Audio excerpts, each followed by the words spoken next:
Halo, selamat datang di podcast IP. Ini adalah podcast pertama kami, and I will be your host for today. Nama saya Damayanti Bukhari, dan saya dari IP, Komisi Ilmu Pengetahuan Dasar. Dan bersama saya ada tamu kita yang sebetulnya bukan tamu aja, tapi the Ketua IP. Saya perkenalkan Pak Daniel Mudiarso. Halo. Halo, Pak Daniel. Bisa cerita sedikit who you are? Oke, saya dosen dan guru besar di IPB. Bidangnya atau program studinya geofisika dan meteorologi.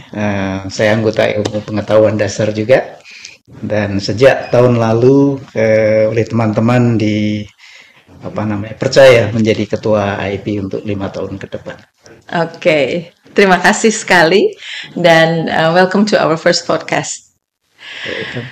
Oke, teman-teman para pecinta IP, pemirsa, kami ingin memberikan sedikit background gitulah, kenapa sampai podcast IP ini lahir. Kalau bisa dilihat science di situ ya, science talk ya. Jadi ada sebuah tema besar sebetulnya untuk podcast ini. Dan tema besar itu cukup sederhana ya. For science, untuk ilmu pengetahuan. Sederhana tapi dalam ya. Jadi apa itu ilmu pengetahuan ya? Dan kenapa sampai IP merasa perlu melahirkan podcast for science? A little bit background, tentu saja nanti saya akan mengundang Pak Daniel to share his thoughts ya. A little bit from me ya. Jadi kita sudah tahu bagaimana science ya, ilmu pengetahuan yang melahirkan teknologi itu ternyata sangat mempengaruhi civilization ya. Culture, budaya, civilization. Kita melihat dari sejarah perkembangan ilmu pengetahuan, ya, bagaimana kita dari zaman batu dulu sampai sekarang. Ya. Dalam konteks itu, sains itu memang lahir dari curiosity manusia, yang awalnya memang melihat alam, ya, bertanya tentang what, how, and why. Podcast ini sebetulnya kami ingin sharing science untuk manusia. Ya, jadi tujuan besar podcast IP adalah sharing about science dan bagaimana science itu adalah untuk kemanusiaan kita semua. Nah, itu sedikit introduction saja. Tapi itu kan dari saya ya. Nah, kebetulan ini kan tamu kita adalah Pak Daniel sebagai ketua IP. Kita mulai itu dulu dari pertanyaan pertama untuk Pak Daniel. Bagaimana Pak Daniel tentang for science ini dan tujuan? Ya, saya ingin menggarisbawahi tadi kata curiosity.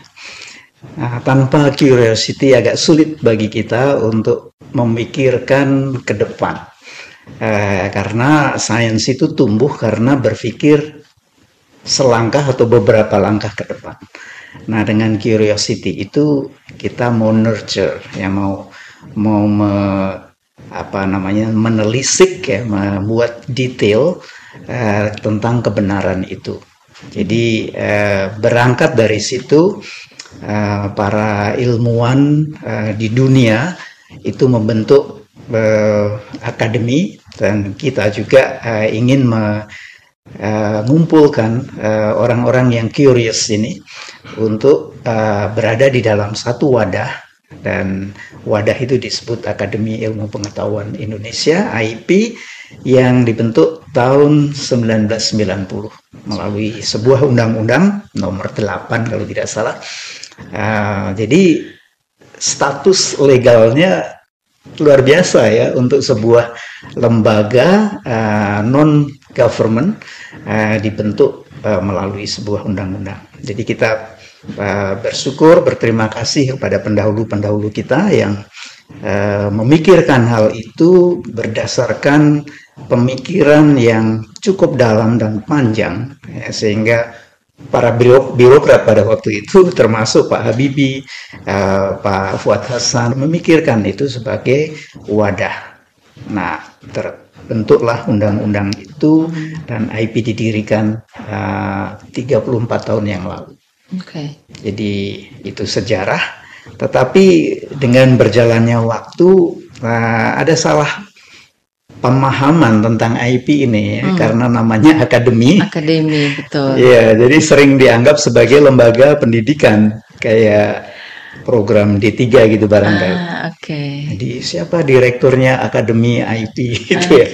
Ini kita melalui podcast ini ingin mengklarifikasi ya, bahwa IP bukan lembaga pendidikan tapi sebuah komunitas pemikir yang dianggap terkemuka di Indonesia ini untuk hal-hal yang terkait dengan tadi civilization, bagaimana bangsa ini dibangun dari sisi pengetahuan, dan kita harus juga ingat ya bahwa sejak Budi Utomo, Sumpah Pemuda itu pemikir-pemikir muda yang mendirikan bangsa ini, scientist gitu ya. Jadi dengan curiosity yang concern dengan bangsanya, dan ini semangat ini saya kira di podcast bulan Agustus ini juga perlu kita bangkitkan lagi ya. Iya, pas 17 Agustus. 17 Agustus. Jadi mari kita bangsa yang berpikir untuk dirinya dan dunia ini mulai membangun lagi curiosity itu, tidak hanya untuk kalangan yang apa namanya eksklusif, tetapi untuk semua komunitas masyarakat kita secara umum. Tadi Pak Daniel menyebutkan ilmuwan dari zaman dulu ya, pendiri bangsa ini juga ilmuwan ya. Sekarang kita melihat ilmuwan juga banyak lah ya yang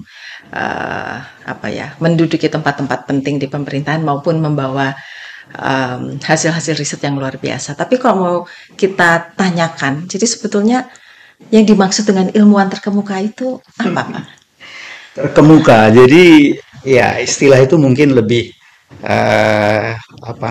menekankan ke soal quality dan juga concern mereka ya, sehingga tidak perlu dibayangkan sebagai orang yang duduk terkungkung di laboratorium atau di perpustakaan, tetapi terkemuka dalam pemikiran dan tadi concernnya kepada bangsa ini. Jadi mereka orang yang outgoing juga, bukan inward looking, dan itu masyarakat mengamati. Sehingga kalau kita memilih anggota IP lalu nggak dikenal apa kontribusinya, agak susah juga ya. Jadi ini yang mungkin krusial, bagaimana rekrutmen anggota IP itu bisa memikirkan quality ini, sehingga seluruh anggota IP yang ada sekarang sangat berkepentingan untuk promote orang-orang ini, sehingga IP betul-betul diawaki oleh orang-orang yang memang pemikirannya brilliant gitu ya, ke depan dan forward looking dan concern dengan bangsa ini. Nah ini kan juga berkaitan dengan keanggotaan IP ya, karena sekarang juga ada rekrutmen. Jadi bagaimana nih kalau ada yang bertanya tentang bagaimana ya untuk menjadi anggota IP? Apakah harus mendaftar? Ada formulir pendaftaran. Ya, bagaimana itu? Ya, jadi berdasarkan undang-undang itu sendiri, keanggotaan IP itu dipilih oleh anggota IP, existing anggota IP, sehingga mereka yang akan menjadi semacam promotor. Sehingga anggota yang ada yang menominasikan, mengusulkan anggota baru itu merupakan, kalau boleh dikatakan, penapis atau saringan pertama ya, untuk melihat hal ini. Tapi tidak boleh dong bias ya individu, kita harus sampaikan juga kepada anggota yang lain, sehingga anggota yang lain bisa mempelajari track record dan segalanya dari calon atau yang orang yang dinominasikan ini untuk memperkuat keanggotaan IP. Tapi kalau demikian ya Pak Daniel ya, apakah ada bahaya? Apakah pertanyaan pertama, apakah IP eksklusif? Kedua, apakah ada bahayanya ketika itu menjadi penapisannya luar biasa dan itu kemudian menjadi menara gading sendiri dan kemudian detaching from itu gimana balancing antara creme de la creme tetapi tetap mempunyai humbleness yang gitu gimana itu? Ya, saya kira tidak terlepas ya dari kemungkinan itu, sehingga itu membuat semua anggota IP juga harus aware bahwa out there ya di sana ada orang yang mengamati gitu ya. Karena itu awal pemilihan yang dinominasikan oleh seseorang itu perlu diverifikasi oleh yang lain. Bahwa ada kesan eksklusif, ini yang berbahaya ya, bahwa kalau ternyata pilihan itu memang orang yang punya karakter eksklusif, bisa jadi iya. Ya.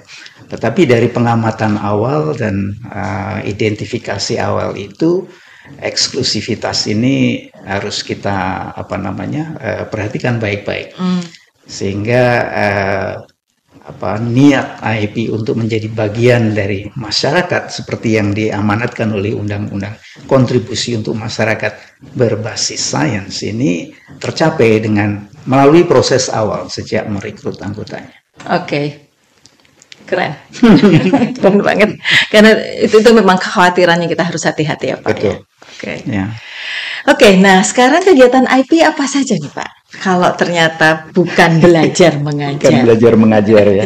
Kursus kilat. Ya, jadi Akademi Ilmu Pengetahuan Indonesia ada 5 komisi. Komisi kedokteran, komisi ilmu sosial, komisi kebudayaan, komisi ilmu rekayasa, dan komisi ilmu pengetahuan dasar. Nah, mereka bukan kotak-kotak yang membuat IP jadi kayak direktorat atau direktorat jenderal atau fakultas, tetapi IP satu, lalu melihat masalah itu selalu secara integrated gitu ya.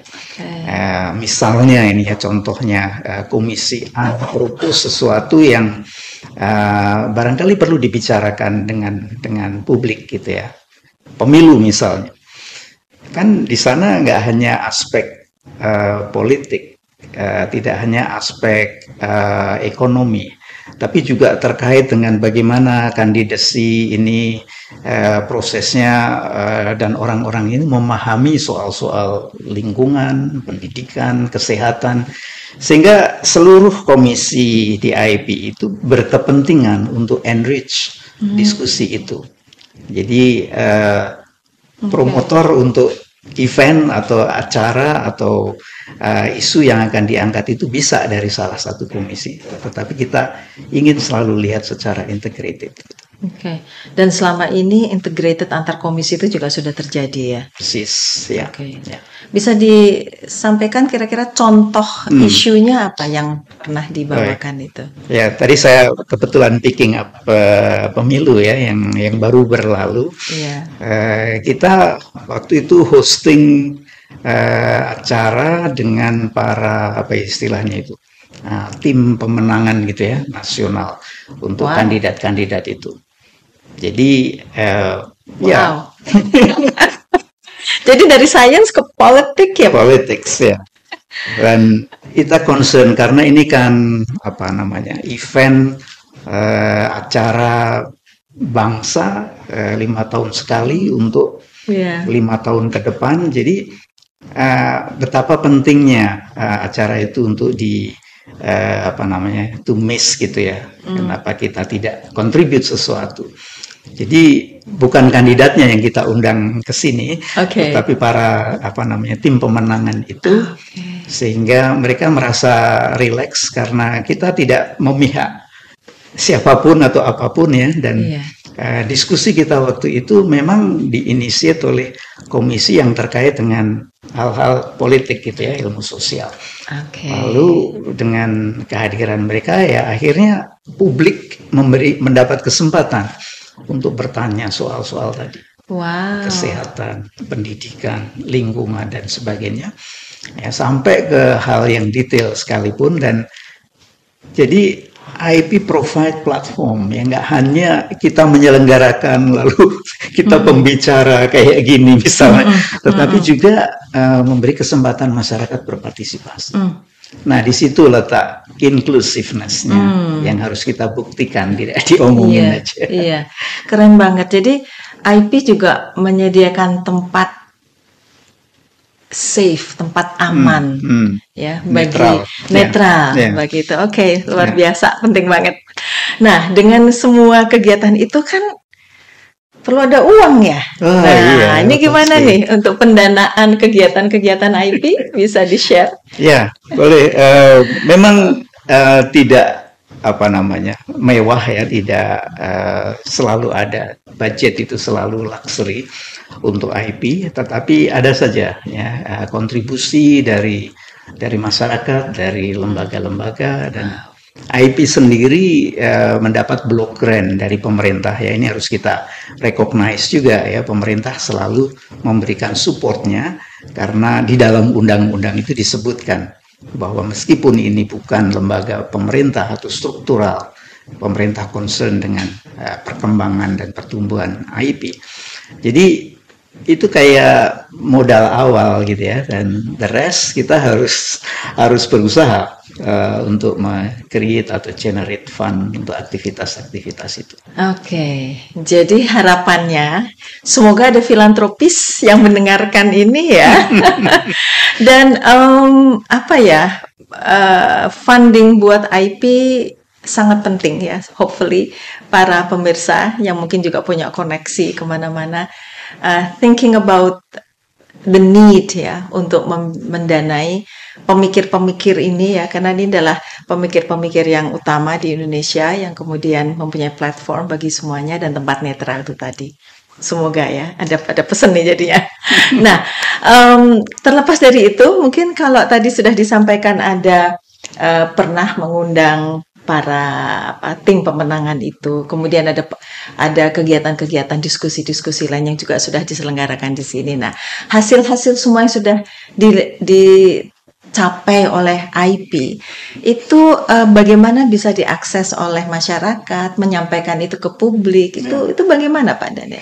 Ya, jadi kita masih menggunakan metode lama ya. Semua yang kita bicarakan, kita simpulkan itu terdokumentasi, baik itu secara cetakan ya. Ini di depan ini ada beberapa buku yang cukup signifikan ya dari sisi bidang yang di cover dan kontributornya. Kita juga punya website yang bisa diakses untuk melihat apa aktivitasnya dan summary dari aktivitas itu. Nah, karena produk-produknya begini, kita juga ingin supaya itu reaching out dan readable untuk masyarakat luas ya, dengan versi yang pendek-pendek, policy brief, dan podcast ini mungkin nanti akan jadi destination to go place untuk membicarakan what is IP, what to do, and how can we interact with the community. Apakah terpikirkan untuk menggunakan TikTok misalnya? Karena anak muda ini katanya hanya melihat 3 menit. Nah, apakah itu not a bad idea ya? Harus kita coba. Jadi kita agile dan mencoba selalu adjustable dengan adaptif dengan needs di sana ya. Dan teknologi selalu menjadi penolong untuk itu.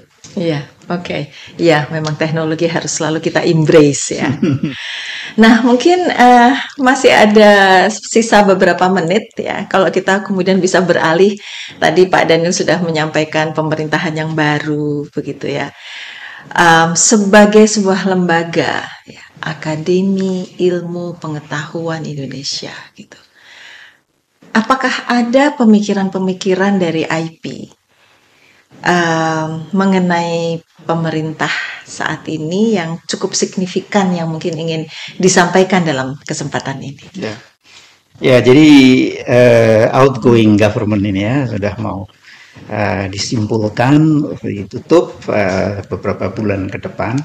Kita sempat berinteraksi dengan pemerintah dalam beberapa hal, beberapa aspek pemerintahan maupun kemasyarakatan. Meskipun ya kami percaya belum optimal. Dan saya yakin dengan format keberlanjutan kepemerintah yang akan datang, kita berupaya untuk recall apa yang belum selesai. Kita punya memori itu dan kita ingin melanjutkan bagaimana hal-hal yang belum selesai bisa dilanjutkan dan diselesaikan solusinya. Sebagai contoh, misalnya soal yang paling dekat dengan hati IP adalah sains itu sendiri. Jadi kalau tema kita for science, bagaimana the past government atau outgoing government itu handle science untuk bangsa ini bisa dilanjutkan, diselesaikan untuk hal-hal yang belum dicapai oleh government yang akan datang. Nah, sains ini bukan sekedar program MPKM atau makan siang yang terkait dengan anak-anak didik dan sebagainya, tetapi culture of science itu sendiri. Jadi IP pada posisi untuk menjadi reminder, pengingat ya bahwa bangsa ini, civilization dari bangsa ini perlu memiliki muatan sains yang kuat. Karena seperti tadi saya katakan di awal, ya pemikir-pemikir muda waktu itu orang-orang yang punya pendidikan, yang pada zamannya leading gitu ya. Jadi kita tidak boleh lupa itu ya bahwa sains harus lead this country. Kalau dia dikesampingkan, harus cari jalan. We have to lead. Kalau dikesampingkan, lalu putus harapannya, that's not the way IP is trying to, profess. Oke. Jadi itu sekaligus ada harapan bagi pemerintah yang akan datang? Ya, tentu saja bahwa kita adalah partner government. Okay. Bukan kompetitor atau oponen, tapi partner, dan partner itu memiliki arti yang sangat dalam seperti yang mulai sejak awal berdirinya IP ya. Ketua IP pertama Bapak Wijoyo Nitisastro yang ada di foto ini adalah teknokrat yang begitu concern dengan bangsa ini, dan dengan posisinya yang relevan dan tepat pada waktu itu, sains bisa flourish ya. Dan ini kita ingin ini berlanjut di dalam pemerintahan yang akan datang. Dan boleh juga saya pakai event ini untuk promote ya. Setiap tahun itu kita ada lecture terkait dengan ulang tahun IP yang jatuh pada tanggal 13 Oktober. Tapi itu hari Minggu tahun ini, dan kita akan rayakan di tanggal 15-nya. Jadi lecture ulang tahun IP itu diberi nama Wijoyo Nitisastro Memorial Lecture. Ya, kita belum tahu siapa yang akan jadi pembicara utamanya. Kalau ada pemirsa yang tertarik, silahkan ya, kita akan coba scrutinize siapa yang tepat untuk tahun ini. Tahun yang sangat penting untuk kemajuan bangsa ke 5 tahun ke depan. Iya, karena pas bertepatan juga dengan pelantikan persis presiden. Seminggu kemudian atau 5 hari. Wow, luar biasa, keren banget. We are in the interesting time. Oke, mungkin waktunya sudah habis. Pak Daniel, ada closing statement buat para pemirsa? Ya. Jadi pemirsa dan teman-teman saintis semuanya ya, IP adalah lembaga yang terbuka ya. Dia bukan eksklusif, bukan Menara Gading meskipun kita ada di lantai 17 Perpustakaan Nasional. Kita ingin dijangkau dan menjangkau masyarakat secara luas. We are available for everybody. Thank you, terima kasih banyak. Sama-sama. Dan sebagai penutup, teman-teman pemirsa IP Podcast, jadi kita sudah mendengarkan keterangan yang sangat lengkap dari Prof. Daniel Mudiarso. Sudah mendengar juga bahwa IP adalah partner, ya, partner pemerintah, partner siapapun, dan kami ada di sini sebagai sebuah oase kawan di mana siapapun bisa datang dan berdialog dengan kami. So jangan ragu-ragu untuk datang ke kantor IP dan banyak berdiskusi dengan teman-teman yang ada di sini, and we will always be here as part of the academic community untuk memajukan Indonesia bersama. Terima kasih banyak dan sampai ketemu pada podcast selanjutnya. Sampai jumpa. Sampai jumpa. Terima kasih. Terima kasih.